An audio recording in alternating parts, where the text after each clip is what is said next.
What's going on, H2O Army? Joseph from H2O Plants, and today we're going to be discussing how I kind of treat plants when I first get them in and put them in my tank, and how you should probably treat yours too.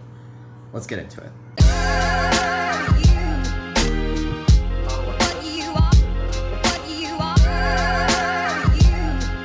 So first things first, these all came from a local hobbyist, well, not local hobbyist, but an online hobbyist that has actually bought from me before.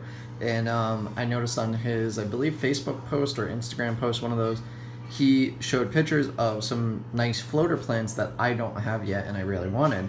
So I got some Sylvania, I forget the exact name of it, but it'll be probably in the description. I'll make sure I type it all in. But I got some Sylvania,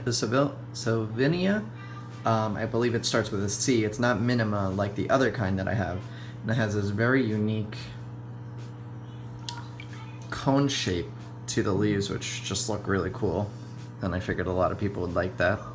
I also got red root floaters, which that's these. They look a lot like water lettuce, very similar.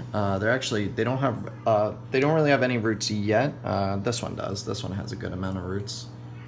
But as you can see, they're like a light tan right now, but they will be red. Hopefully they'll make it in the tanks, because he packed them in a paper towel. These seem to be a little dry. The paper towel was wet, but these leaves are dry, and I don't know if that's a good thing or not. This is my first time getting them, so we'll see. I'm hoping that that it all works out.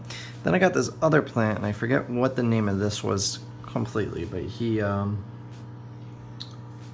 me what it was. Let me see if I can get the camera to focus.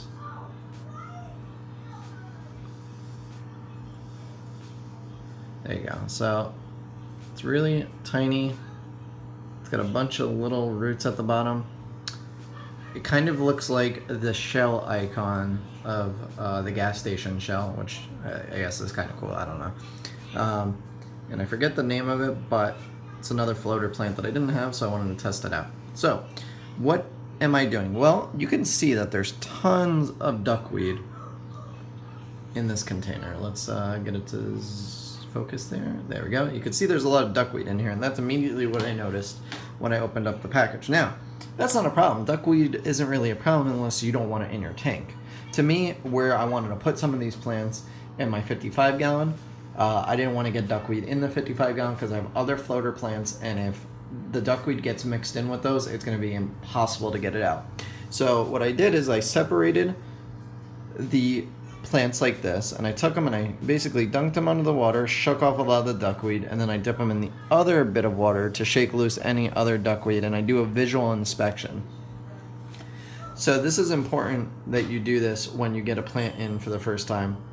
If you're really worried about things like snails or pest plants like duckweed or anything else for that matter, algae, you examine the plants thoroughly. I do a visual inspection. I kind of stick them in a little bucket of water like this.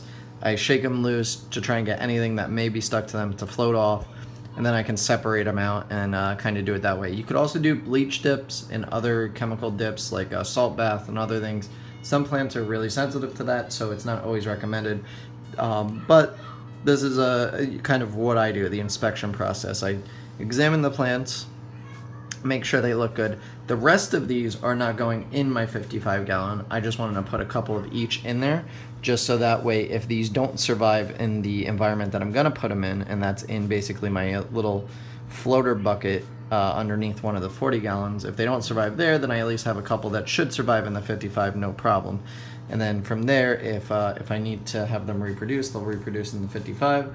I'll take them out, I'll stick them in the quarantine or the tub where I have the rest of them. So yeah, so I'm even going to keep the duckweed because a lot of people have been asking me for duckweed, and all mine kind of died. I still have a little left in one of the tanks, very small amounts, but what I had in the bucket actually died, and I'm not sure why. So I'm going to see if it'll survive this way again, and we'll go from there. But yeah, guys, I hope you enjoyed the video. What do you do to your plants when you first get them in, if anything? This is just a precaution. You don't always need to do that. But make sure you leave a comment down below of what you would like to see next, and like and share and subscribe and all that good stuff. I'll see you on the next one.